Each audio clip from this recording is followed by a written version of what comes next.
Bueno, acá estamos. Hola Agustín, ¿cómo andás? Hola. Bien, bueno, acá. Bueno, muchas gracias Agustín por hacerte este ratito. Sé que tenés la agenda bastante cargada. Eh, si querés podemos empezar pidiéndote brevemente que te presentes, más que nada presentando tu formación, dónde has estudiado, cuál es tu formación académica. A ver, yo estudié inicialmente un profesorado de enseñanza primaria en el Instituto Antonio Mentruy en Banfield, en la zona sur del Gran Buenos Aires. Terminé ese profesorado, estudié historia, comencé a estudiar historia en la Universidad de Buenos Aires, pero vino la intervención el año 1975 de la universidad y antes del golpe de Estado. Y en el año 1976, producto de yo era presidente del centro de estudiantes, del profesorado y también militaba en la Juventud Peronista, por cuestiones distintas, no, ya no militaba en el área, en el sector montonero, pero en el año 1976 hubieron allanamientos, persecución y se puso la cosa muy complicada y salí del país. Y después de un recorrido de casi un año llegué a México y en México me puse a estudiar en la Universidad Autónoma de México sociología. Y me recibí de sociólogo con una tesis en 1982, desde el 78 o 77 hasta el 82 estuve estudiando, 81. Me recibí en el 82 con una tesis de licenciatura eh, asociada a mm, las disyuntivas que creaba esta ofensiva de capital monopólico en América Latina y en Argentina a través de la dictadura, la disyuntiva en materia de los nuevos cambios en la estructura social que se producían tanto en los de abajo como en los de arriba. Empecé una maestría, hice una maestría en estudios sociológicos, estudios latinoamericanos, de ciencia política y ciencias sociales, también en la UNAM. Eh, me reci- la primera maestría, la licenciatura, mi director fue Atilio Borón. En la maestría, mi director fue, em, eh, no me sale el nombre, ahora te lo voy a decir, eh, donde hice un estudio social, una historia social de un grupo económico em, eh, nacional llamado Peñapobre en México, de industria papelera y cerealera, y se lanzó y que quedaron a merced de los nuevos negocios financieros e inmobiliarios de la globalización, o ya de la crisis del capitalismo industrial y del proceso de globalización. Y esa historia social mostraba frente a una víctima del discurso medioambiental, porque en realidad es como contaminaba una fábrica de celulosa, papel. Empecé pensando en la investigación en mostrar cómo era esa lógica perversa para encontrar que habían sido víctimas de un proceso político económico que los superaba, incluso político, fueron expropiados por el gobierno mexicano. Y hoy por hoy en sus terrenos es la zona sur más potente en materia de negocios financieros y inmobiliarios y dueñas de Slim. Quien se quedó con todo fue. Qué historia. Habría que hacer otra tesis hoy. Bueno, eh, em, em, y después estudié rápida, en ese momento volví a Argentina y después, pero volví a terminar la tesis y a terminar un doctorado justamente en estudios latinoamericanos, porque había mucha facilidad, porque habiendo terminado la maestría tenía muy facilidad para terminar el doctorado. Así que hice un doctorado en estudios latinoamericanos, también en la UNAM, pero no entregué la tesis hasta 1991, ya de vuelta en el país, ya yo volví en el país en 1987. Y en 1991 terminé una tesis sobre la reconversión, la reestructuración que estaba sufriendo una empresa pública estatal en Argentina, que era Yacimientos Carboníferos Fiscales del Sur, y los procesos de reestructuración que se iniciaron en ese momento, ya empezaron en 1988, y hice una tesis sobre la crisis del modelo de desarrollo desarrollista y poniendo como ejemplo el caso de la empresa IPF, ICF, una empresa mucho más chica que IPF, pero digo que había creado un pueblo, había creado todo un modo de vida alrededor de ahí en el cono sur de la provincia de Santa Cruz, eh, y, y era un ícono de soberanía, pero también, bueno, terminaba siendo un ícono de corrupción, de parálisis productiva, de déficit fiscal, de insostenibilidad, de falta de futuro. Todavía hoy existe. Vale. Em, pero hice esa tesis en, creo, en el 92 y empecé otro doctorado en México, porque me autoexilié de Menem. Perdón, Hice otro, el doctorado anterior era de la UNAM también. sí, de la UNAM, sí. Y me autoexilié de Menem y, y estuve 3 años en México, también poco había estado tanto tiempo, 8 años atrás, digo, 8 años, tenía muchos amigos, la vida era más tranquila que en Argentina y el Colegio de México me becó, me dijo por qué no venía, iba. Bueno, y hice ahí un doctorado en ciencia social, que presenté la tesis después, incluso terminé en el 94, pero presenté 6 años después, 2000, en, sí, en el 2000 y algo. La tesis y en ese caso la tesis la presenté eh, referenciando lo que después fue un libro llamado La trampa neoliberal, que fue el impacto de las políticas neoliberales, que se abrieron las reformas estructurales y neoliberales. Fue un estudio del impacto que tuvieron en la estructura social del trabajo y en la desigualdad distributiva, eh, en el contexto de un proceso de modernización e incluso de movilidad social ascendente para ciertos sectores. Digo, entonces, yo trabajé una tesis que retomo en ese periodo, es la tesis de heterogeneidad estructural, desde Previch hasta CEPAL hoy, pero recogiendo un poco la idea de un modelo de desarrollo fallido, dependiente, periférico, con limitaciones para crear un modelo autónomo de desarrollo y que crea segmentaciones en el mercado de trabajo que se reproducen. Con ese bagaje, bueno, ahí tengo mi formación y con ese bagaje me incorporé al CONICET, a ser docente de la Universidad de Buenos Aires. Ya lo empecé a hacer desde 1988, docente en la Universidad. Y era becario del CONICET, pero después de volver de México ya me incorporé eh, como investigador del CONICET, en la carrera de investigador en los 90. E hice en los Bien. 90 una carrera de investigador en el CONICET y soy investigador superior del CONICET. Bien. Por qué sociología? ¿Qué te da la sociología? ¿Qué significa para ti la sociología que de alguna manera por tu relato ha sido una constante en Sí, tu formación?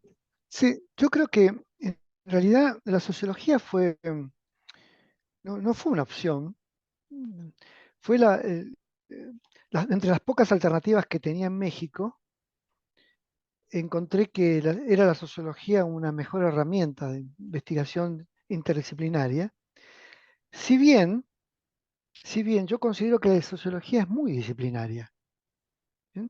Que ha creado su propio nicho de temas, cultura, pero el enfoque que más allá de que entre las opciones que tenía, que era ciencia política, economía, sociología,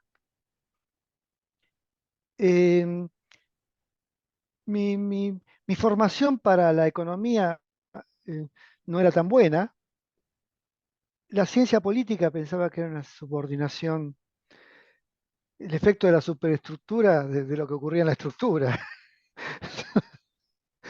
Y, y entonces entre economía y sociología, y viendo el programa de México, de la UNAM, el programa de México es muy estructuralista. Tiene hasta cuatro, hasta economía uno 2 3 y 4 tenía. Desde Marx, Weber y Keynes. No sé, entonces, era una mirada muy estructuralista, muy interdisciplinaria, y eso me formó me gustó. Y ahí sí fue una opción, cuando dije esto tiene esto, pero no era por la disciplina, sino porque reunía todo esto y me sacaba un poco de las ecuaciones econométricas de economía y de los modelos, ¿no?, econométricos. Eh, que, mm, que tenía un componente de teorías del desarrollo, pero bueno, pero todas las teorías del desarrollo estaban discutiéndose justamente en la Facultad de Ciencias Políticas y Sociales, también en la UNAM en ese momento. Todos, Bueno, desde eh, Bagú, que había sido mi director, que no te dije, Bagú, Lito Marín, Num, Furtado, cantidad de gente que estaba ahí, eran Quijano. Entonces, bueno, digo, estaban en la Facultad de Ciencias, Instituto de Investigaciones Latinoamericanas. Bueno, eh, la sociología me dotaba de una mirada, así la miro, desde las estructuras sociales, sin perder de vista el esquema económico, los procesos de reproducción económica, y, y me permite mirar un poco más allá de la reproducción social. Sigo ahí dentro de mi formación, desde un Marx hasta Polanyi o gente que tiene una mirada integradora del proceso social, de la reproducción social, con enfoques estructuralistas, institucionalistas. claro, También de individualismo metodológico, lo fui incorporando, ¿no? Las teorías para mí no son una doctrina, son herramientas conceptuales, de inter- son herramientas para la interpretación. perfecto. eh, Tanto para Y formular preguntas sobre un objeto complejo como para poder entender o interpretar. Y no tengo un alineamiento teórico, tengo un doctrinario, tengo un alineamiento, sí, un enfoque que es dominantemente estructuralista. Pienso que sobre las voluntades de los individuos están los condicionamientos sociales. así a la pasada mencionaste de tu vinculación con Montoneros. Ujú. ¿Ves alguna vinculación entre la opción por sociología, y esta otra dimensión más política, de visión de un Y cambio de me- sociedad? sí, a ver, yo era un militante de la juventud peronista, pero no, y dentro de eso, cuando en la Argentina de los años 70, principios de los 70, quedaba muy claramente enfocados dentro del mundo de lo que era la tendencia revolucionaria, que era un aparato político de los montoneros. Y si bien en el contexto de dictadura y mi temprana juventud era como, parecía que uno hacía justicia social o política en ese proceso, yo rápidamente me alejé de Montoneros. No creía en mi lectura de militante político o intelectual adolescente juvenil, no creía en el foquismo, en la lucha armada a través del foquismo. Yo consideraba que eran movimientos de masas, eventualmente procesos democráticos.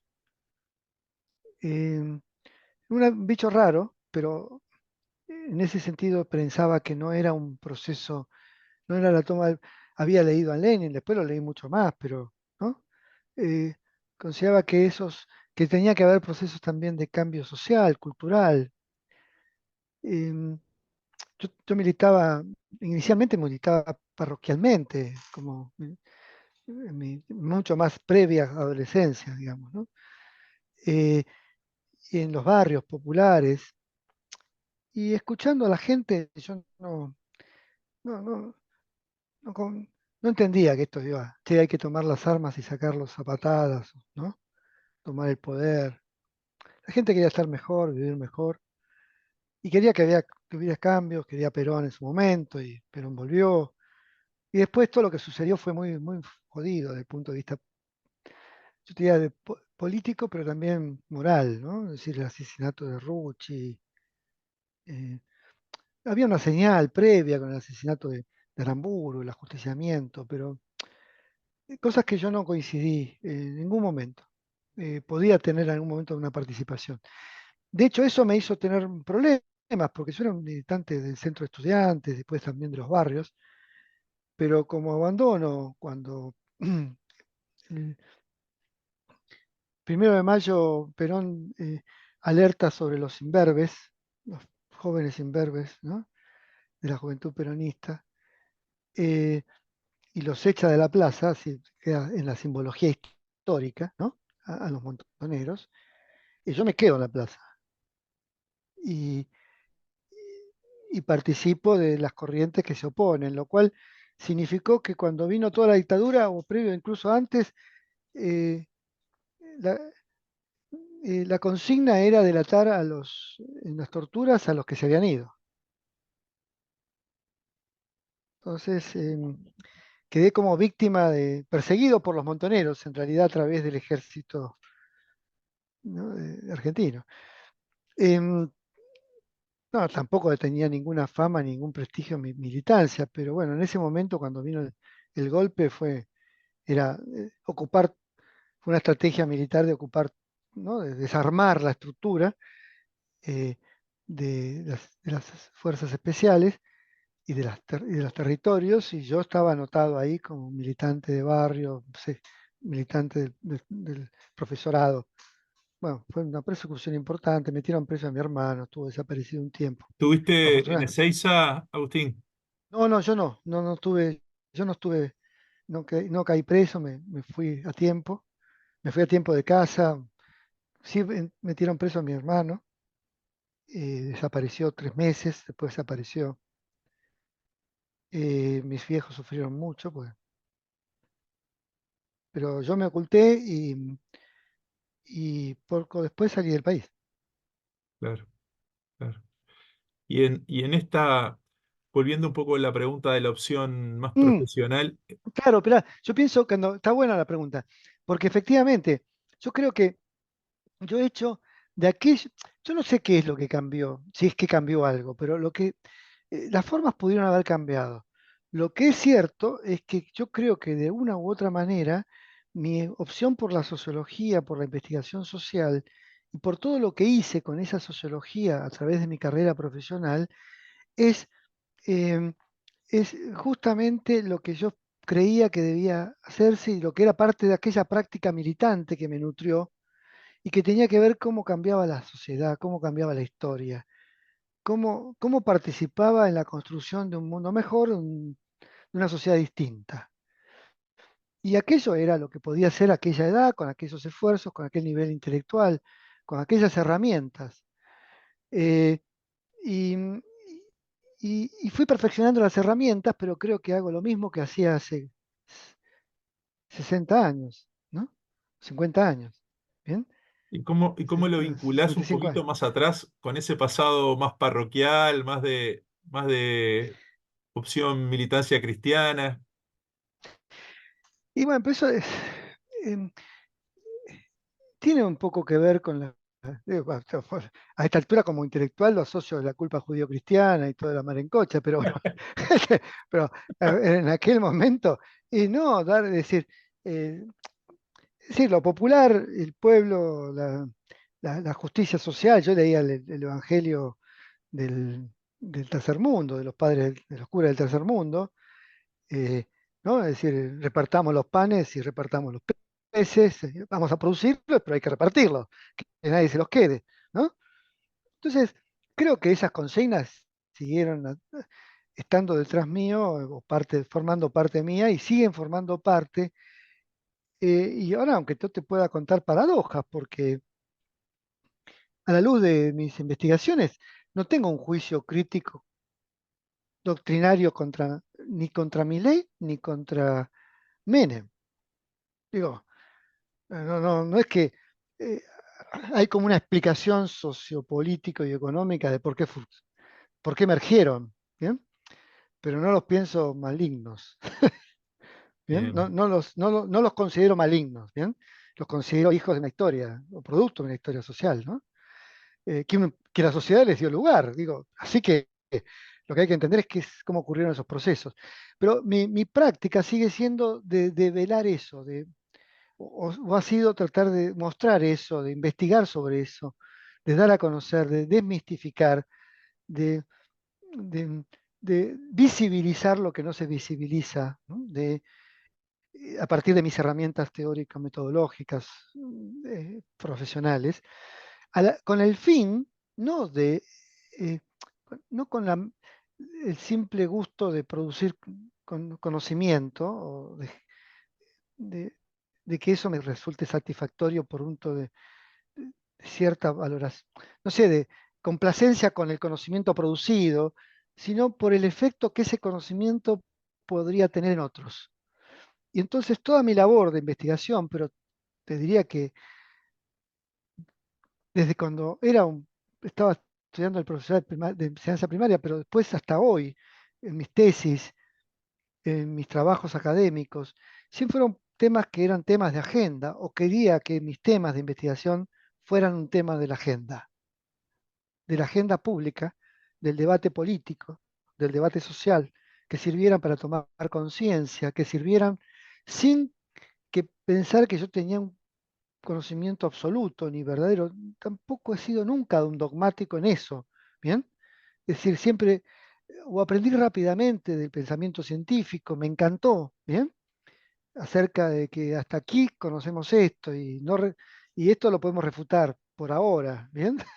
Pero, y esto quién sabe si es así, pero bueno, hay bastante evidencia. Bueno, vamos, esto es bastante posible, plausible. Entonces, y entregar esos conocimientos plausibles que pueden estar más ciertos que otros, o al menos que están más ciertos que la ideología o que el discurso ideológico, político, religioso o dogmático, eh, como eso puede ser más plausible, dado que la ciencia me apoya en pensar que eso es factible, y usé los métodos científicos para tratar de avanzar en eso quisiera que se conozca, que se discuta, que se debata. Y mi profesión, eh, con dos objetivos: toma de conciencia, vuelvo a la idea primogénica, movimiento de masa, democracia, más debate, eh, ¿no?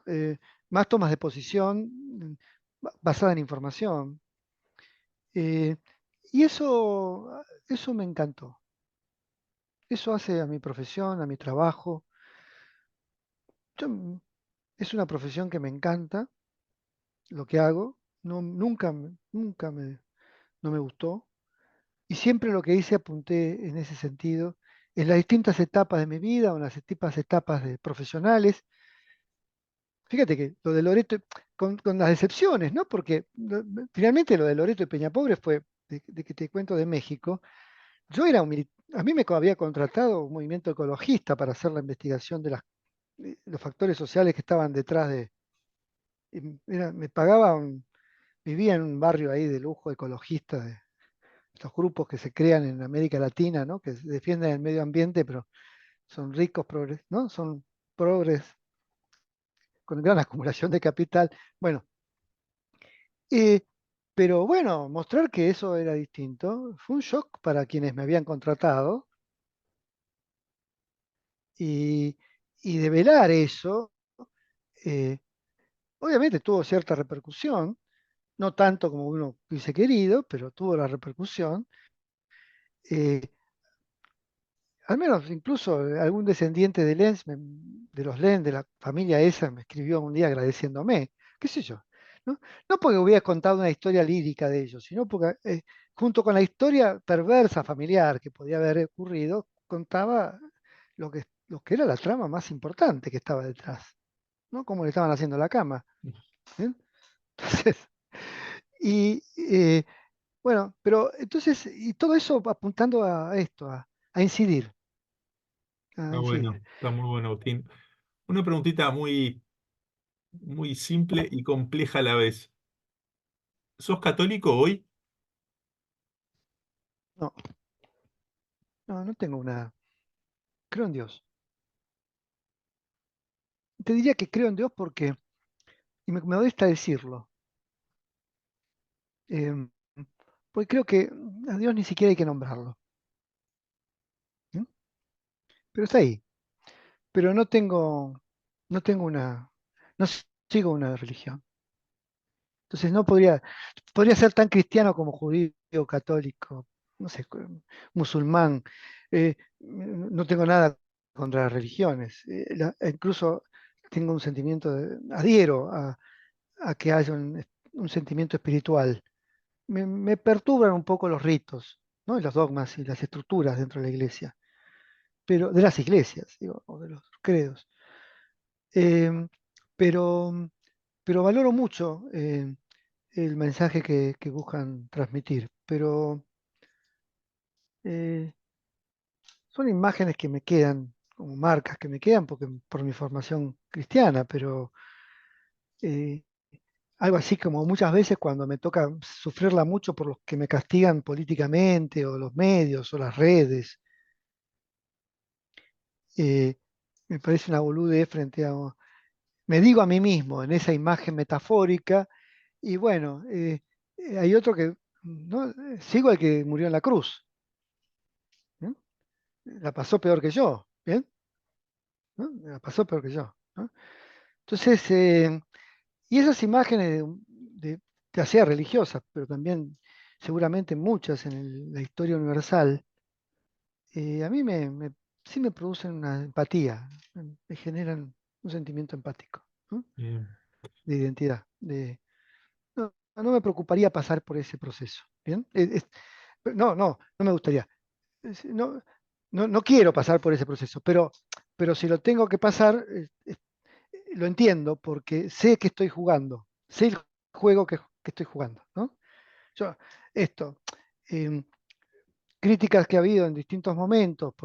Bueno, la labor del observatorio ha sido muy de alta exposición, del observatorio social de alta exposición, y en donde yo creo que he podido aplicar eh, una innovación en Argentina de lo que estaban siendo los centros de investigación académica, que es justamente volcar buena parte de su esfuerzo no solo en la producción del conocimiento, sino en la transferencia o divulgación, en la instalación, el debate público de ese conocimiento. Sí, creo que es una innovación porque no es tan propia. Podría haberlo sido en algún otro momento de la historia argentina o la historia latinoamericana, cuando había mucha menos densidad de investigación. Hoy es mucha la información, digo, y el observatorio logra destacar muchas veces con la producción de información que genera, porque hay ahí un dispositivo, una estrategia de difusión, de divulgación, que no es casual, que no busca con eso hacer plata ni ganar fama, sino que apunta a lo que estamos diciendo. Y que le Contanos encantó. un poquito para los que no conocen qué hace bien el observatorio.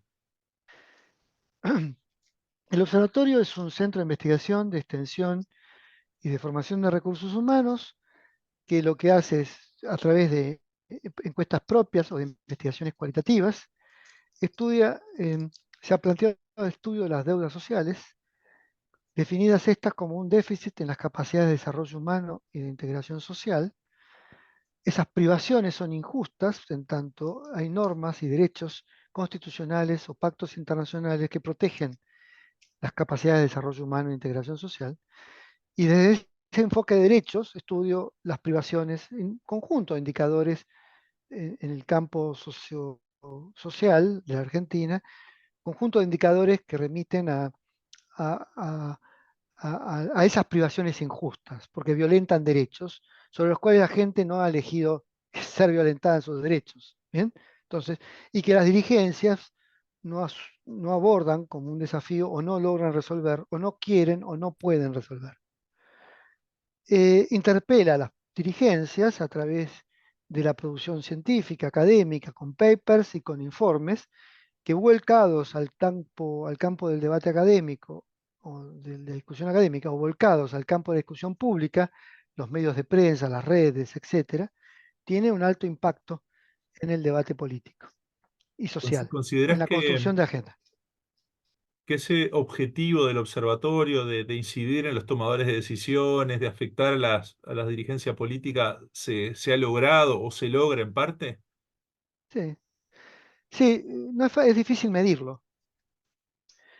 Vamos, con cierta autocomplacencia voy a decirte que sí, con la duda que me genera que no tengo medición clara, porque no tengo el contrafáctico de qué hubiese ocurrido si no hubiese existido el observatorio. Bien, pero sí tengo los testimonios de jefes de gabinete del gobierno de Cristina o el propio Néstor Kirchner en su momento, eh, criticando al observatorio y sus informaciones, sus informes,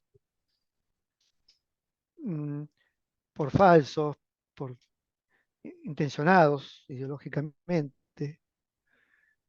Y sigo el relato porque mm, teniendo que nuestro rector de la UCA, teniendo que ir a ver bueno, no, a ver, dos hechos intermedios antes de seguir. La ministra de Desarrollo Social, que es Alicia Kirchner, era Alicia Kirchner, la hermana de Néstor, eh, que me cita en su despacho un día para decirme que no quería que presentara los informes y que pensara mejor, que ella sabía que yo era investigador con ICET y tenía un financiamiento de la agencia científica, que pensara mejor con las almohadas, cuál quería, cómo quería que fuera mi carrera profesional en futuro, ¿no? Eh, y por qué no me dedicaba a investigar más investigación-acción, estudios cualitativos en el Chaco. ¿Sí? Entonces, de eso a tener que el rector ir a hablar con Cristina Kirchner, porque había una gran, se suponía que había venido a hablar con el Papa y cómo la UCA seguía presentando estos informes. Y Macri toma buena parte de la información en tiempos que el INDEC no tenía información estadística social, nosotros reemplazamos al INDEC en eso. Y Macri, el día que asume, nos pone nuestros datos como parte del diagnóstico, el primer día, el primer discurso presidencial.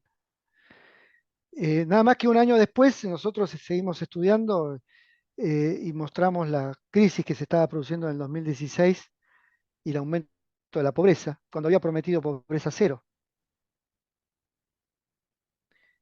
Y 3 años después mostramos que estaba lejos de la pobreza, va, todos los años, pero mostraba, y eso irritó al mundo Cambiemos, a los jóvenes liberales de Cambiemos, y en ese momento ya las redes, antes no estaban tan circulando las redes, pero ya en ese momento, y los trolls de Marcos Peña nos mataban, ¿no? No, eh, em, y quedamos como pegados al gobierno de Alberto Fernández, al gobierno sobre el cual, como siempre, buscamos apoyar a todos los gobiernos en sus decisiones de política social, siempre ayudamos, ¿eh? No, nunca estuvimos al margen, pero, pero como eh, quedamos pegados por esa crítica del macrismo y porque había llamado la emergencia alimentaria, sí, la emergencia alimentaria en el marco de los informes de inseguridad alimentaria que había hecho el observatorio, eh, también nos siguieron pegando los de Cambiemos y nos aliaron al populismo, al papismo, al papa. Y, y termina Alberto Fernández y nosotros seguimos haciendo informes y Milei saca, ahora, ¿no? El 1 de marzo, cuando abre las sesiones del Congreso, también pone nuestros datos como fundamento de 20 años de populismo, al mismo tiempo que una semana antes Cristina había mostrado con nuestros datos cómo los últimos 8 años habían sido de decadencia después que ella había dejado, ¿no? Y sobre todo los años de Macri. Bueno, entonces el uso político que se hace de los datos y los debates que surgen de los diagnósticos, porque hay la inseguridad alimentaria, porque los chicos que van a la escuela no reciben alimentos, o porque la cantidad de trabajadores pobres, o porque el malestar psicológico, o los déficits residenciales de vivienda, o Bueno, todos esos temas, como son muchos temas, bueno, están todas las semanas en agenda. No hay, a ver, se te diría que promedio día, hay 5 o 6 notas en los medios de comunicación con datos del observatorio. ¿Y cómo analizás este uso político que se hace de esa información que ustedes generan? ¿Lo aceptás como parte de las reglas de juego? ¿Tratás Sí, sí, de sí, cuestionar? sí. ¿O cuando ves un mal No, no. uso, de salir, digamos, a aclarar? ¿Cómo lo vivís? Bien, es complejo, pero el primer mal uso tiene que ver con, aprendimos esto, tiene que ver con la prensa, el comunicador. El primero que malinterpreta o distorsiona, sesga la información es el periodista o el secretario de redacción eh, o el jefe de programación, el productor del programa de televisión. Ve el título, ve la noticia y ya quiere hacer un título. Y se preocupa y recortó el contexto, ¿no? Entonces, el principal sesgo que ocurre es en los medios de prensa, lo cual también venimos haciendo una gran labor de educación. Al menos nuestra información, la más importante, no la lanzamos sin una reunión con los periodistas explicando qué son los datos, cómo se tienen que interpretar, cómo hay que leerlos. ¿No? Eh, pero bueno, no siempre es factible. Y las reglas de juego son esas. Los medios construyen agenda con titulares, ¿bien? Y mucho Perdón, más ahí cuando una compiten. preguntita ahí, Agustín. ¿Desde una intencionalidad política? No, no, no. No, bueno, cada periodista tiene alguna, puede ser que tenga una orientación, pero yo he descubierto que no hay detrás, hay algunos sesgos ideológicos, sí, o políticos, pero lo que más domina en el espacio de la construcción de la comunicación de información de esta naturaleza es la venta de la noticia. Porque incluso el periodista puede terminar haciendo bien la nota y el titular lo pone el jefe de redacción y te cagó, ¿no? te, te- te sesgó la lectura. Entonces, eh, pero son las reglas de juego por lo que también te dije, porque no, uno cumple un papel y la sociedad tiene que cumplir otro. Es decir, en este caso los medios, yo voy a tratar de- de que, que el mensaje sea leído lo más correctamente posible, pero no puedo, no estoy en no domino los factores que construyen la noticia y, y el objetivo es que dispare esos procesos, que eventualmente dispare con la mejor y la mayor objetividad posible la información, dispare los debates políticos. Es decir, que se debata políticamente es parte del juego, de esta estrategia. ¿Bien? Como digo, de que el tema esté en discusión, de que las deudas sociales estén en discusión, no que estén que nadie habla de ello, ¿no? Hablamos de la inflación, hablamos del precio del bono, hablamos de, che, y hablamos de los chicos que están experimentando hambre, o hablamos de los trabajadores pobres, que, o hablamos del malestar psicológico de la sociedad. Digo, bueno, hablamos temas que no hablan eh, le- en los medios de comunicación y pongamos detrás información robusta que permita generar esos análisis y que después el experto, el técnico, el equipo técnico de un gobierno o de una ONG o de un partido político vaya en búsqueda del informe que está documentado, donde está la metodología, donde están los resultados, donde está todo eso. Los redes no hicieron una mala jugada, yo no estaba, no estaba generacionalmente, culturalmente eh, en condiciones de elasticidad mental, ¿sí? Para entrarle al mundo de las redes. De hecho, no tengo Twitter, no tengo Instagram. Sí se creó desde el observatorio, pero yo no los tengo. ¿Sí? Apenas llegué con el LinkedIn, nada más para ayudar a gente a conseguir laburo. Pero el, el asunto es el, las redes juegan, producen un cambio en todo esto que yo te estoy contando, ¿no? Es otro modo de construir la noticia o la información y de socializarla, de democratizarla, pero yo ahí te diría que, bueno, será alguien nuevo el que tiene que saber cómo entrarle. Yo, Claro, no es que no le estoy entrando y no nos va muy bien, tampoco nos va mal, pero eh, me manejo mejor con los medios audiovisuales o de prensa claro, todavía. En tanto ellos sigan construyendo la noticia que se divulga en la mañana de la radio o la televisión, funciona. Cuando compite con la red que te tiró algo, una noticia falsa, y tenés, no tenés que defenderte, porque yo no me voy a defender, pero empieza a circular eso y no tenés manera de responder, porque cualquier respuesta es utilizada dentro de ese circuito, ¿bien? Pero algo tenés que decir. Eh, Uf, bueno, es un costo la construcción de la comunicación hoy. Si tiene un conjunto de, o por lo menos yo descubro que tiene una complicación adicional en el contexto en donde eh, afortunadamente eh, los medios que tenemos democratizan la información, la comunicación. Es decir, la información ya deja de ser un monopolio de un medio de prensa, de un diario, de una televisión, de una radio, ¿no? De un periodista. Sin embargo, bueno, obviamente está cargada de basura. No claro. sé todavía qué va a pasar con eso, pero yo creo No. que es un avance, pero también obviamente pone desafíos para qué hacer con la basura, ¿no? Déjame preguntarte ahí, Agustín, cuando de alguna manera se elaboran los informes, quizás podemos hablar del ejemplo más sonado, del último que sacó en febrero, que fue el que dio tanto para hablar.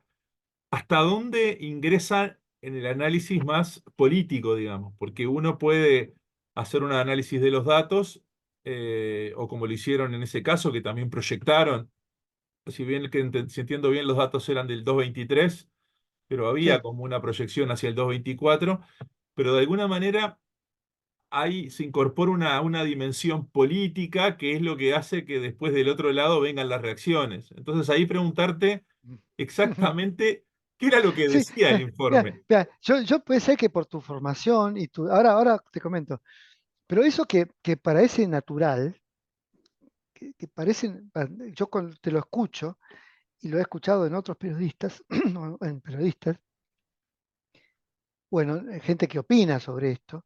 Che, parece natural, ¿qué cosa?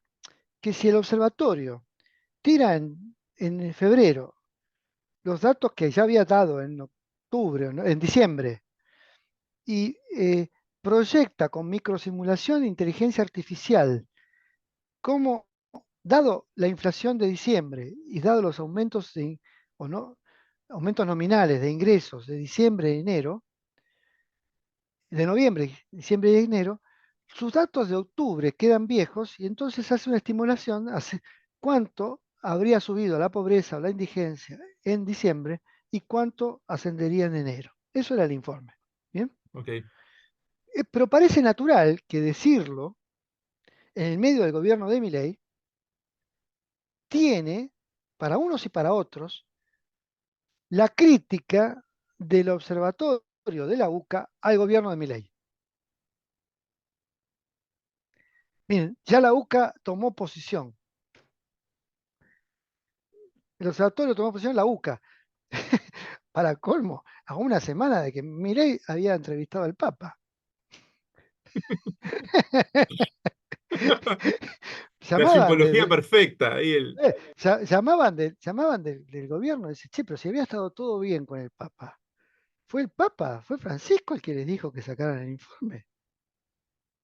Está claro que nunca he recibido la bendición de Francisco para hacer o dejar de hacer algo.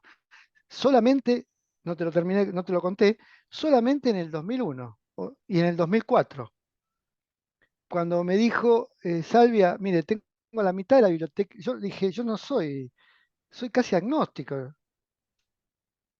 Digo, me formé, sí, creo en Dios, pero digo, estoy dudando todo el tiempo. Cuando me contrataron para hacer el observatorio. Mire, tengo toda la biblioteca llena de doctrinas. ¿Y por qué hay que creer en Dios? ¿Y por qué está bien? Yo necesito llenar mi biblioteca con un poco de ciencia. Por favor, haga lo que usted sabe hacer. ¿Sí? Bueno, Entonces, y 4 años después, cuando vino una crisis, porque fue la primera vez que sacamos los informes, la primera encuesta en el 2004, eh, él- era en su momento era el gran canciller de la Universidad Católica, cuando el primer punto que te digo. Todavía en el 2004 también, pero ya era el presidente de la Conferencia Episcopal, Bergoglio. Y, y en la UCA se creó un movimiento muy, muy de derecha, para después del primer informe. Fíjate que era quizás ante Kirchner, pero presentaba temas de justicia social. Un discurso que la UCA no conocía, que la Universidad Católica Argentina no conocía, ¿no? Era apenas sospechaba, alguno hablaba de doctrina social de la Iglesia, pero si no eran liberales conservadores o liberales neoclásicos, de Cavallo, del grupo digo, de los Chicago Boys, ¿no? Es decir, de gente de un liberalismo radicalizado o conservadores. En- y Bergoglio habló y me dijo, no, pro- primero proteger el programa, paró todo esto, digo, detuvo todo ese proceso era una crisis importante, detuvo todo eso, apoyó el programa y también ahí tuve un aval explícito señalándome que le estábamos haciendo un bien muy grande no solo a la sociedad argentina, sino también a la iglesia, eh, y que no sesgáramos en esto. Y en el 2019 me lo encontré ahí en el Vaticano y, y también tuve un mensaje de él que me dijo, Salvia, no, y lo van a querer comprar de un lado o del otro, usted no se deje comprar, siga con lo suyo, siga haciendo sus investigaciones. Esa es su luz, no, su dignidad, no, ay, esa es su santidad. Eh, em, y bueno, entonces, eso. Y en política no tuvo ninguna intención. Si hubiese ganado Massa, hubiésemos hecho lo mismo. lo Si mismo. hubiese hecho una evaluación, ¿bien? Ahora, tenés que explicar, si lo hicimos por Massa o por Milei, ya complica la historia, digamos, ¿no? No voy a no voy a aclarar lo que, porque termino oscureciendo. ¿Bien? Perfecto. Si Digo, tuvieras no, no. que comentar, Agustín, ¿qué fue lo que más te sorprendió de todo lo que se generó a partir del informe? ¿O lo que más te llamó la atención? ¿Qué dirías? Que la poca memoria, porque creo que sin de algunos periodistas, de los que, primero, vamos por parte, no. Hay tres cosas que me. Uno, no, a mí me encantó como Cristina y como Milei usaron el informe inicialmente. Digo, me encantó en el sentido porque nosotros junto con ese informe, no solo la proyección, en realidad, había un valor agregado en ese informe. Vamos por partes. El valor agregado de ese informe es que reconstruía la historia de la pobreza argentina de 2001 hasta acá, que no hay series producto de los cambios de metodología, la intervención del INDEC, etcétera, etcétera, etcétera. ¿Bien?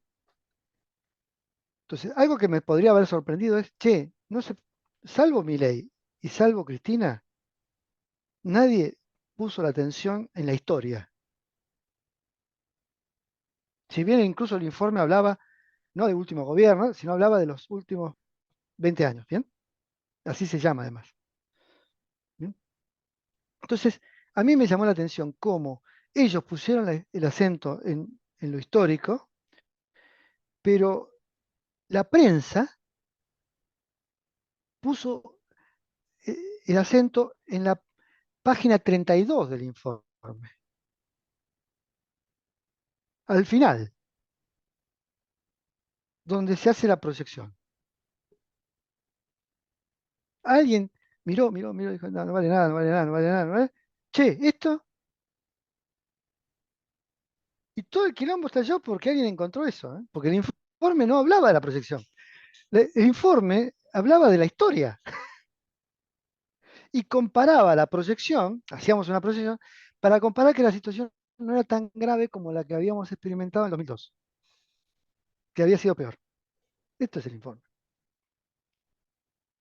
Y que la duplicación de los programas de asignación universal que hubieron en enero no impidieron que en diciembre casi se duplicara la indigencia, pero que hicieron que en enero no volviera a aumentar. Te diría que estas eran las grandes conclusiones del informe. ¿Bien? Sin embargo, alguien se fijó en un grafiquito, en unas líneas punteadas, ni termina diciendo para la UCAM es el 57%, cuando es una microsimulación, estimación estadística, tiene un margen de error muy amplio. Bueno, hasta aquí el informe, vamos ahora a lo que me sorprendió. Me sorprendió bien, lo que te digo, la lectura correcta que hicieron dos dirigentes políticos de envergadura en Argentina hoy. Macri muy silenciado, muy silencioso en esto, pero hablaron sus redes, sus, eh, el grupo de jóvenes intelectuales políticos de Macri, ahora después te cuento, pero la, eh, la prensa que solo mira, es febrero, también es verano, ¿bien? Digo, hay muchas cosas ahí que estaban pasando, pero, ¿bien? Que mira un dato, no se detiene, no pregunta, lo saca un titular un día, un sábado. Nosotros presentamos el informe el jueves, la información sale un sábado, a la tarde, noche, y es titular el domingo, en Clarín porque lo vio Bermúdez. Y como había salido a la noche, lo reproduce La Nación también el domingo. Lo busca, y como es una crítica a Milei, lo pone página 12, también como titular. Milei produce 57% de pobreza. Bueno, digo, eh, complicado, te produce estrés, estás cansado, pero son las reglas del juego. No, bien. Eh, si lo tuvieras que volver a sacar, lo sacarías igual. No, no, creo que tendría más cuidado, pero porque no era la información que queríamos dar. ¿Eliminarías ese gráfico de la página Sí, sí, creo que sí, pero lo pondría en otro escenario, habría hecho una reunión de prensa. que esta vez no la hiciste? No, no, porque el informe era una réplica del de octubre, de diciembre, pero con extensión tenía muchos más indicadores, no solamente de pobreza, tenía otros, ¿sí? Pero digo, con este agregado de una perspectiva histórica que miraba la reconstrucción y proyectaba con líneas punteaditas que habían surgido de los ejercicios estadísticos que habíamos hecho. Eh, no, no, creo que si no lo hubiese hecho. A ver, te voy a poner, como esta es una entrevista en profundidad, vos sabrás lo que poner, lo que editar, lo que no Es lo editar. más lindo. Pero, Es lo más lindo. entonces, me, hablé con mi mujer hace unos días y no cómo estaba, porque en un momento la había pasado mal con las críticas porque no tenía manera de responder. ¿Bien? Ahí respondí en una revista Segula, apareció una nota y voy a hacer una entrevista en La Nación. Pasado el tiempo voy a responder, ¿bien? Para que se entienda bien un poco la intención, pero claro, te voy a aclarar primero, antes de que te cuente mi diálogo con mi mujer, todo esto que estamos diciendo, ese impacto que generó, tuvo una incidencia es decir, el impacto crítico solo alimentó a quienes ya consideraban que el observatorio era una calamidad. que son fundamentalmente ni siquiera los grupos de Milei, sino el grupo, como te digo, de los jóvenes de Marcos Peña, de los ex Marcos Peña de Macri, que son ¿Por qué? anti, ¿Y por que qué eso, Agustín? son, vienen, vienen, se quedaron con muy mal con a ver, hay cuestiones ideológicas, pero hay cuestiones también de experiencia. El Papa los trató mal, lo trató mal a Macri. ¿No? A su vuelta del encuentro de Macri con Francisco, estaban enojados con el Papa, con el populismo, con el pobrismo, con todos los que estudian la pobreza, con que no hay que estudiar la pobreza, con todos los movimientos sociales, los movimientos sindicales, antipopular, pongámosle así, antipopular. Esa ideología antipopular que está en ese grupo de Macri, que ni siquiera lo tiene Milei, ¿sí? Ni el grupo de Milei, que son bastante de paz, de pueblo, digamos, de sectores. Ese grupo, esa élite, que es a su vez anticlerical, eh, encontró en el observatorio, en la UCA, en Francisco, en el pobrismo, en la defensa que hace el Papa de los pobres, en el observatorio de la deuda social que estudia la pobreza, encontró un mundo de sociedad que atrasa, de la sociedad tradicional, de las corporaciones. Y el observatorio, por mucho que sea un campo científico moderno, no puede desprenderse, y son también las reglas de juego, de esas connotaciones, porque forma parte de la Universidad Católica, que es pontificia, que depende del Papa, porque las deudas sociales es una convocatoria que hizo la Iglesia Argentina y el Papa le dio protagonismo al observatorio, el ex Bergoglio. Digamos, en toda la matriz, alguien no puedo decir, che, esto no me pertenece. Esto forma parte de mi genética, de mi historia, como proyecto, como programa. Es más que su historia, sí, es más que su historia, pero no puedo decir, che, yo no soy, ¿no? Que tampoco es cierto y no me toca. eh, por- y por otra parte, en realidad son el único grupo que aquí me genera, no sé, cierto fastidio. Esto en la parte personal, porque ningún otro grupo postura ideológica, ni los zurdos, ni el peronismo facho, ni me produce fastidio. Este grupo a mí me produce fastidio, porque es muy prejuicioso, porque no sabe tiene un juicio ideológico, es como, bueno, dejaron la religión católica, se hicieron religiosos liberales, no sé qué, ¿bien? ¿Bien? Pero entonces me produce cierto fastidio. Entonces, em, eh, esos fueron los que nos atacaron en el año 2019, fuerte, cuando nosotros presentamos, después de que fue la segunda vuelta, presentamos las deudas sociales que había dejado Macri, así como habíamos hecho las deudas sociales que había presentado Cristina. ¿Bien? Bueno, nos mataron. Fue justo el día, donde el 5 de diciembre, ese día Macri le habló a la sociedad argentina despidiéndose, porque el 10 terminaba, ¿no? El 10 asumía Alberto Fernández, o el 11. Y bueno, nosotros ya teníamos eso fijado hace 2 meses atrás, la presentación del informe público, a la prensa ya se lo habíamos dado. Eran comentaristas dos ministros de Desarrollo Social, uno del gobierno de Menem, que ahora era macrista, Eduardo Amadeo, y otro que había sido ministro de Desarrollo Social de Cristina, o viceministro, que era Arroyo, Daniel Daniel Arroyo. Arroyo. Sí. Entonces, los comentaristas del informe eran dos ministros de Desarrollo Social, de dos posturas ideológicas de la grieta, y estaban invitados todos. Bueno, pero todo ese esfuerzo no valió, porque la crítica fue muy dura, y cada tanto que pueden, a través de las redes, porque no tienen respaldo en los medios, muy poco, pero en las redes, los trolls de ese mundo se desarrolló, digo, nos atacan.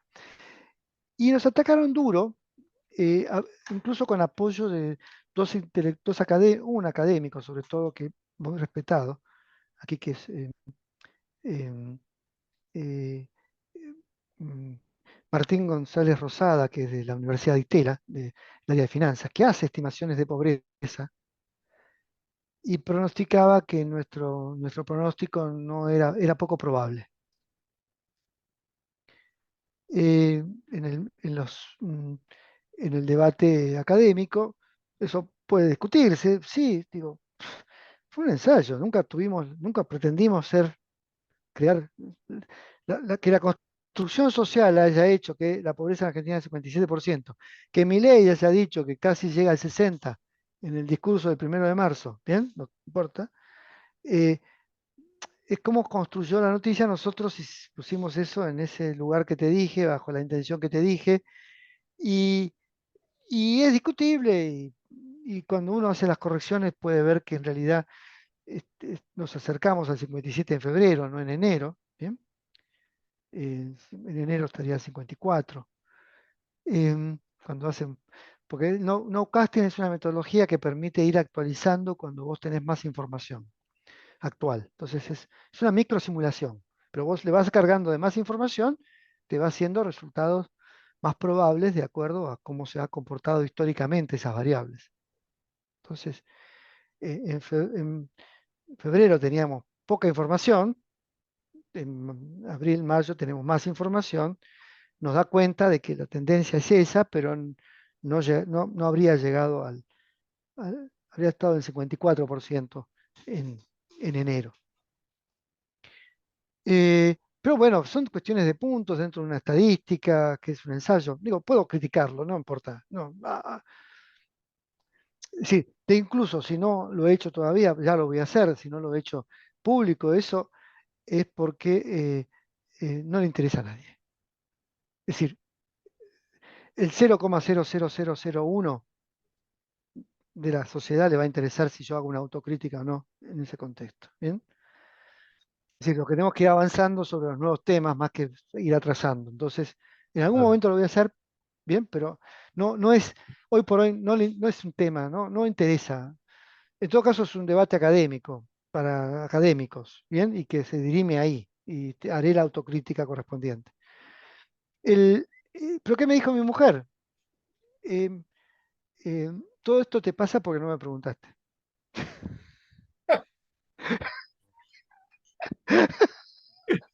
Gran verdad, seguramente.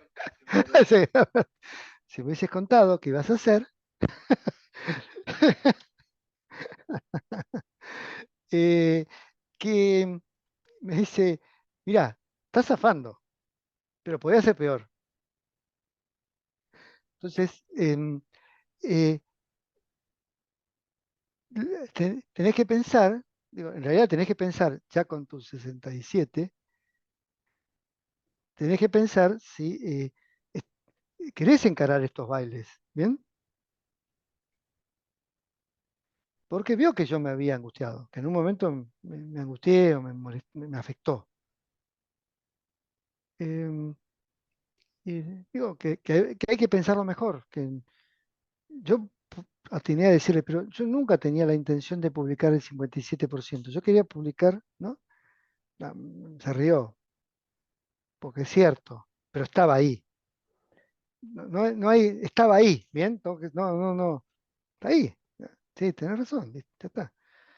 Perdón, pero estaba Eh, ahí no por error tampoco, porque de alguna manera por te eso, pareció bien publicarlo. sí, sí, por eso, Ah, digo, por eso. Entonces, por mucho, estaba ahí. Entonces, por eso, cuando vos me preguntás, y sí, sí, no sé, yo tenía que haberlo hecho de otra manera. No lo hubiese dejado de publicar, pero lo tenía que haber hecho de otra manera.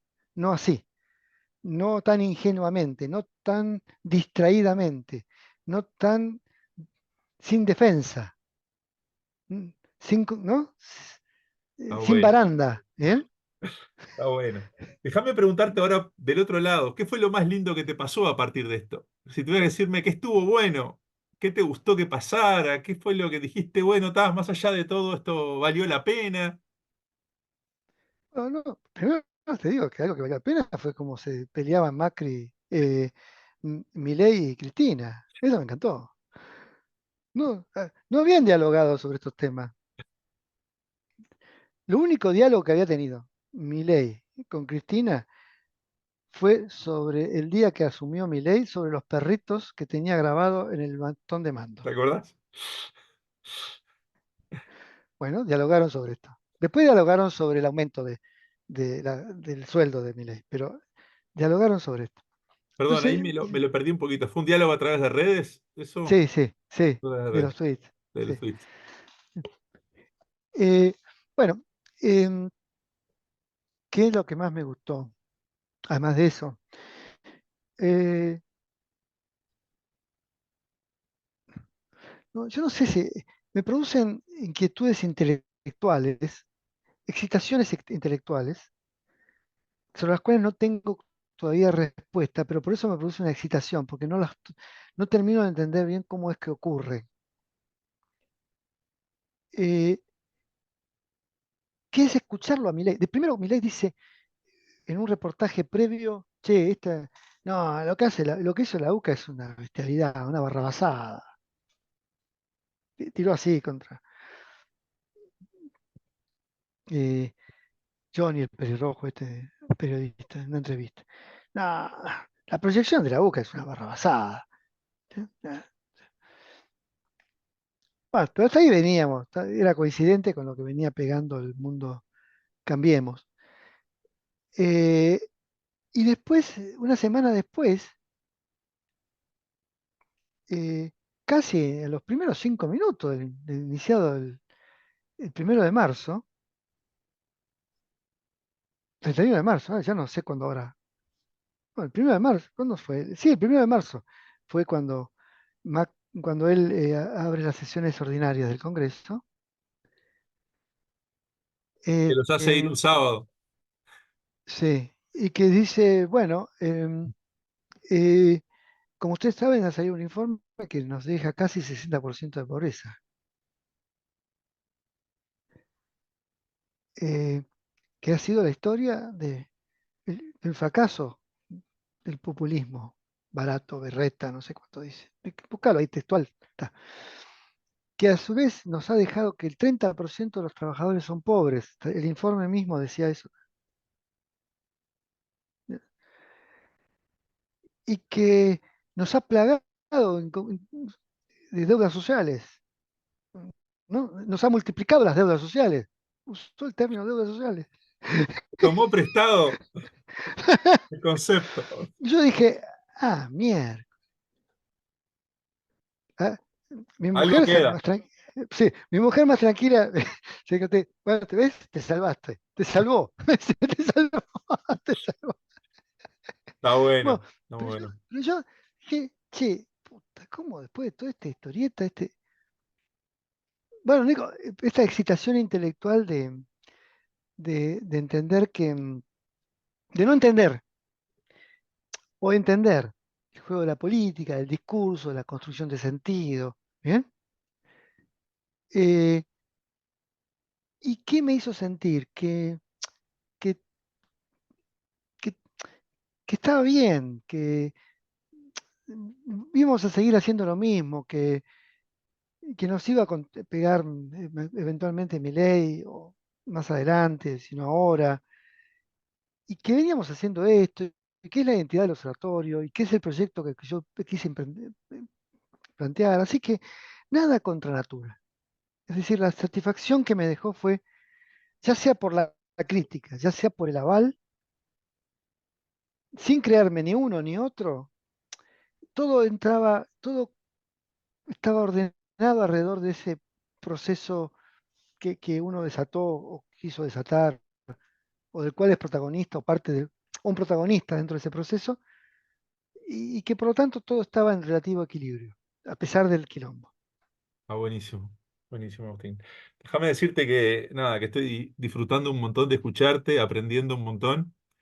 Nos va quedando poquito tiempo, pues si no, esto va a ser larguísimo, pero me quedan dos o tres No, no sé. preguntitas como más de, Eh, no sé si de coyuntura o de pedirte tu mirada más del momento. por cosas que he leído de ti, hablas mucho de todo este proceso de desinversión en capital humano, ¿no? De cómo estos últimos años se ha ido dando esta desinversión en capital humano en la Argentina. Y por otro lado, también en algunos momentos hablas de la capacidad de la Argentina para revertir estos procesos rápidamente, dos cosas, ¿no? Entonces mi pregunta es, si ves factible que este proceso se pueda detener, si ves factible que esto se pueda revertir en el corto plazo, ¿cómo estás viendo toda esta situación? Sí. Ya, toda la crisis actual viene a agravarla. En principio, la situación actual, como todas las crisis, produce un factor de cristalización de relaciones sociales de subsistencia en el mundo de la pobreza, en donde se deterioran los vínculos, las redes, la capacidad de resiliencia. Y hace que segmentos o sectores que están más o menos pegados, incluidos, salgan, se despeguen y caigan en una situación de mayor deterioro y pasen a formar parte de una capa más de descartados, de excluidos, de segmentos marginalizados, marginales al modelo económico. La Argentina tiene hoy un componente, también Uruguay, pero mucho menor, pero un componente de marginado, muy importante en volumen, tamaño y en simbología, porque si quisieras pensarlo intergeneracionalmente, ese gran volumen de marginados del sistema económico lo habían estado integrados intergeneracionalmente hace 2 o 3 generaciones atrás. Entonces, que son de desplazados con alguna memoria, más o menos, de inclusión, y, pero sin posibilidades de volver atrás. Es decir, no hay entonces son segmentos que no van a poder reconstruir lo que tuvieron sus padres o sus abuelos. No al menos en el presente, y no lo van a hacer tampoco sus generaciones venideras, porque lo que viene es distinto. Va a venir un modelo mucho menos benefactor, o de instituciones más débiles en materia de seguridad social.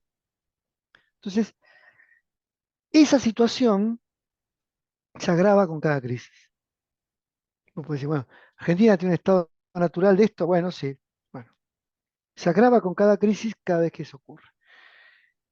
Y Argentina tiene también una gran capacidad productiva y una gran capacidad de capital humano y capital social, pero pongamos lo que eso está en el 30% superior de la estructura social, 15 millones de personas, y que tenés otros 15 millones de personas que están en la parte inferior, y en el medio sectores vulnerables. Ya decís 15 millones, pensás con Uruguay, bueno, ¿no? Te multiplica por unos cuantos, ¿no? Entonces, ¿qué hace? Entre 15 millones de personas que están en una situación de exclusión más o menos estructural, que es muy difícil que salgan de ello. Lo que va a ocurrir en este escenario, si hay una mejora económica y se deviene el proceso de reactivación, o al menos en un ciclo de reactivación, que puede durar 4, 5, 6 años, ese ciclo de reactivación va a dejar mejor parados a los 15 millones del medio. Eso, y les va a dar alguna chance a los jóvenes, a los hijos, a los más jóvenes de ese 15 millones de abajo. Entonces, la esperanza está en cómo aliviás ese colchón de pobreza o marginalidad estructural y, y cómo no lo vas a poder resolver. Y eventualmente solo lo podrías hacer en políticas de largo plazo, no de corto. No hay forma de incorporarlos. No vas a poder crear, sí, 5 millones de puestos de trabajo para esa población, 3 millones, ¿no? Productivos, donde estén en condiciones de incorporarse, no tienen ni los capitales educativos, ni las habilidades, ni las prácticas. Por eso digo, algunas teorías o argumentos políticos fundados en ese pesimismo objetivo, que, que daría el hecho de que vos hay una parte de la sociedad que no vas a poder recuperar en esta generación, te dice, bueno, fijemos el salario universal, hagamos un piso de ingresos. A mí eso empodera a consumidores, pero no empodera a productores, ¿no? Los deja bastante asimilados, como hoy, al sistema económico actual, pero no los hace productores de riqueza. Me cuesta tomar esa posición o adherir a esa propuesta por esto que te digo, porque empodera a consumidores, pero no productores. Entonces, yo apuntaría a una valoración del trabajo de cuidado, del trabajo social, del trabajo informal, y que el trabajo, aunque fuese un trabajo mucho menos productivo que el de una empresa de mercado, tuviese un reconocimiento y una remuneración, un salario. Eh, y que ese sea el mecanismo de contención, apostando a invertir en educación, salud, infraestructura social, en donde haya mejores procesos de crianza, de educación y de socialización de los jóvenes, ¿no? Y apostando a un cambio intergeneracional, de movilidad social intergeneracional. Eh, no hay, creo, no hay forma de que esto cambie, no importa que invente Milei lo que quiera inventar. mm, En el mejor de los escenarios, con burbujas de consumo, la pobreza en Argentina no bajó bajo la misma escala de medida por ingresos, no bajó de 25% en dos momentos, 2011 y 2017, eh, habiendo creado burbujas de consumo que tuvieron después de evaluación en 2014 o en 2018, ¿no? Entonces, es insostenible crear burbujas de consumo, tenés que crear empleo, trabajo, tenés que crear que haya trabajo, que haya empleo y que haya mejoras en la productividad, que los sectores dinámicos se, se dinamicen mucho Y eso más. no lo ves en el corto plazo, por lo menos. No, no, sí, sí, veo ¿Lo que ves? Milei va a apostar, mira, veo que, veo que quien lo hubiese recibido el país, lo iba a tener. Pero previo a eso tenía que romper el modelo anterior, el régimen de reproducción económica y social anterior. Y los tres candidatos lo iban a romper, pero a distinta velocidad, con distinto grado de valentía y con distinto nivel de compromisos. Creo que la sociedad argentina terminó eligiendo a quien lo vino a romper de la manera más brutal, En tiempo récord, así. sí, sin miramientos y, y con convicción, sin intención de negociar nada, Pero pagando mayores costos sociales. y sí, sí, en el corto plazo, pero también otra vez el contrafáctico, ¿no? Seguramente las cosas serían distintas si los tiempos hubiesen sido más graduales. ¿Bien?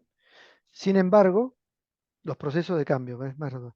Sin embargo, no sabes con qué capacidad de éxito Claro. político, Hay que político, usar toda la legitimidad política ahora, que tenés ahora, después no sabés. ¿no sabes? Entonces, ahora Macri, Milei termina dentro de un año exectado por un juicio político, habrá dejado eh, equilibrio fiscal, algo que Está bien. bueno, Pero, algo que inimaginable, inimaginable. pero no ves condiciones, Agustín, como para un estallido social. No las ves. No, no, no, todavía, mientras todavía no se pierda el empleo, mientras los sectores formales no pierdan empleo, es decir, no haya cierre de pequeñas y medianas empresas, mientras que el sector informal pueda seguir haciendo changas, el trabajo sigue siendo un gran contenedor social. La gente tiene trabajo, no le alcanza, pero sale todos los días a laburar. Es un disciplinador social. Y otros actores ¿Mm? como la CGT y eso lo ves débil, digamos. Sí, hoy creo que hubo conflicto, van a hacer un paro y ya hicieron.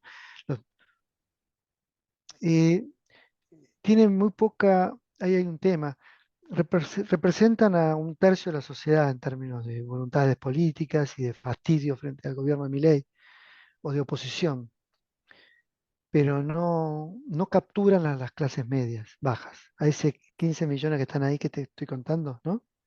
Que tienen, la están pasando mal, que son los pobres de hoy, los nuevos pobres, que están pasando mal, pero que tienen expectativas de que esto va a cambiar.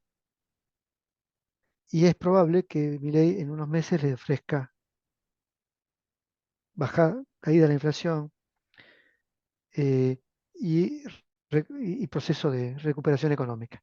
Ahora, si vos me decís, todavía esto no lo sé, si Milei no lo logra, si pasan los meses y no hay reactivación, si hay despidos, si hay cierres, si el sector informal no tiene posibilidad de subsistencia, bueno, no, es posible que haya una reacción.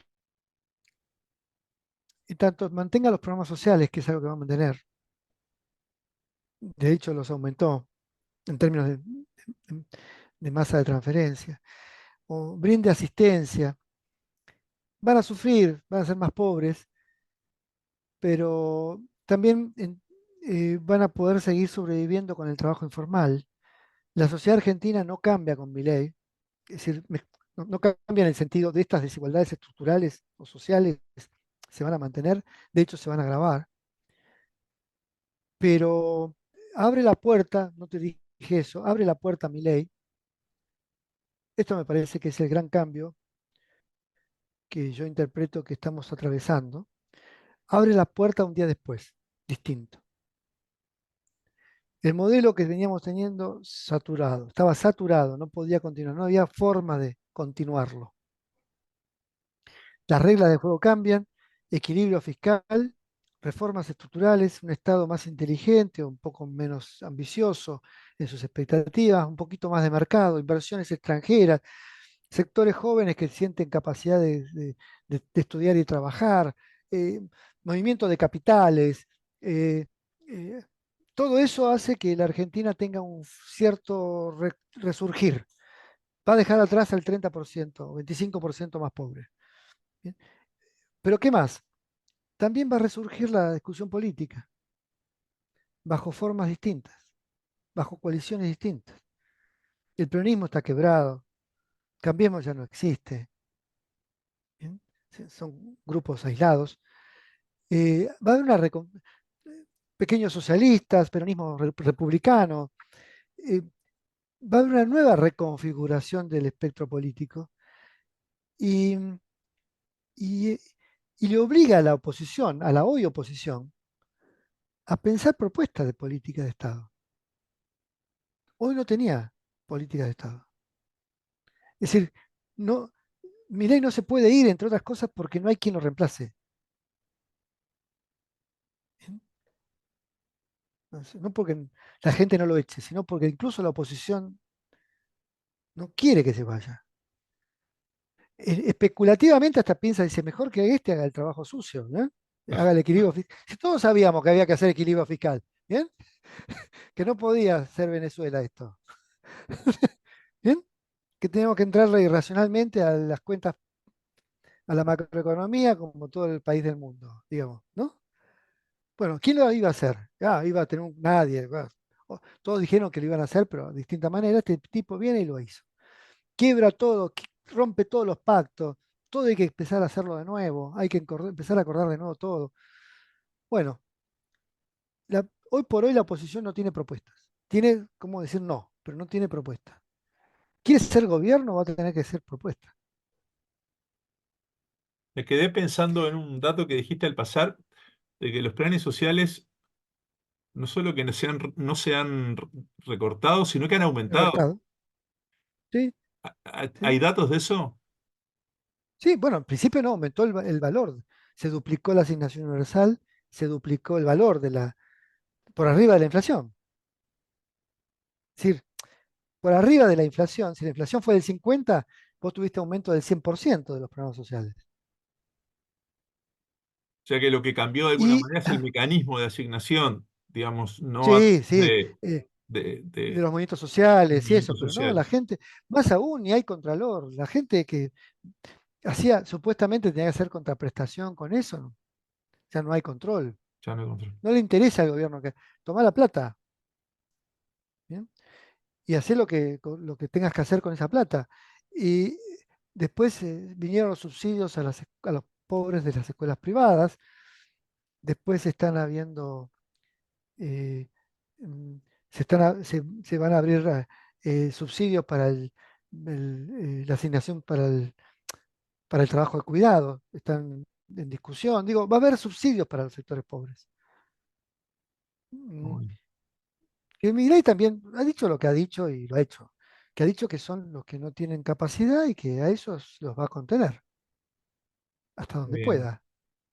Y Esto- déjame cerrar preguntándote, este, no puedo evitar preguntarte por Uruguay, a la distancia ahí, ¿cómo nos estás viendo? ¿Qué estás viendo de este lado? Ya, acá hay un mito que tiene elementos de realidad, que es que para los intelectuales argentinos Uruguay es una envidia, así como para los uruguayos Argentina es una envidia, ¿no? Pero no importa, pero digo, desde el punto de vista cultural o social, pero desde el punto de vista político, en Uruguay no se puede ser muy de izquierda ni muy de derecha, ¿no? Eh, y las transiciones políticas ocurren con bastante racionalidad. Y los cambios ocurren, pero tampoco son tan extremosos. Yo entonces, toda esa lógica es como, bueno, es un país moderno, es un país eh, occidental y moderno, capaz de poder enfrentar desafíos con cierta estrategia,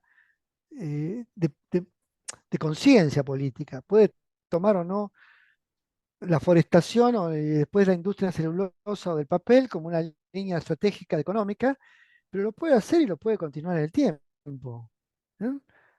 Entonces, o puede decir, bueno, vamos a hacer cambios educativos o vamos a hacer cambios culturales. Bueno, a mí me produce envidia eh, ese, esa, esa capacidad que tiene Uruguay de la sociedad uruguaya de armonizar sus disputas políticas alrededor de proyectos reales, concretos de vida, de su vida cotidiana, y que tiene también con una identidad.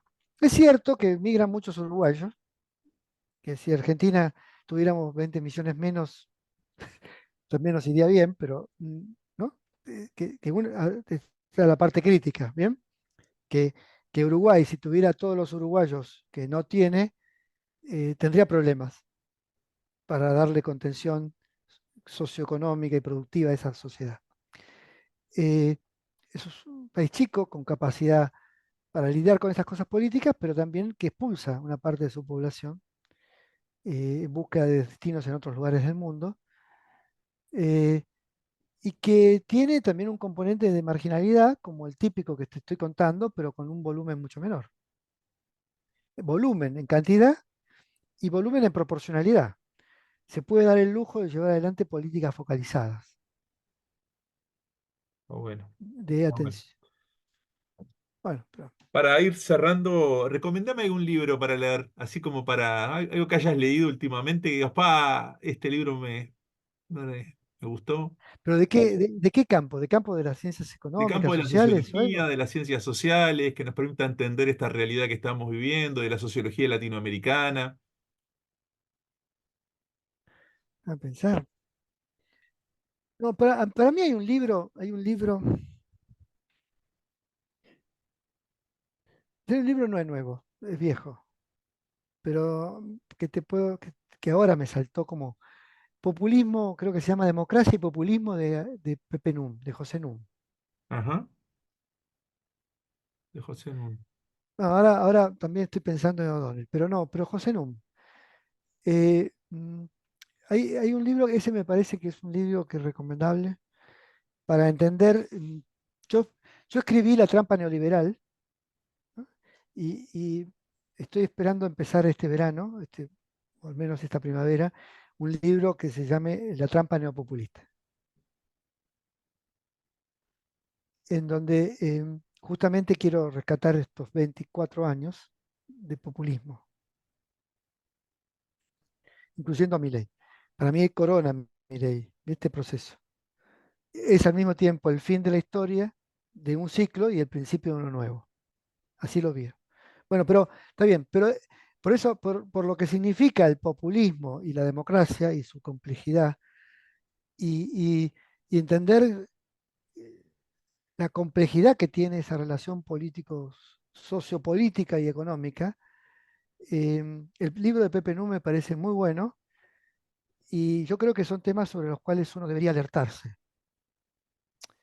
como parte de Buenísimo. la historia. Yo también creo que estamos pasando esa etapa, pero bueno, hay que ver qué pasa en el resto de América Latina, pero como que hay que tener mucho cuidado, porque la democracia tiene reglas mucho más republicanas, ¿no? Y debemos cuidarla para que pueda dar sus frutos.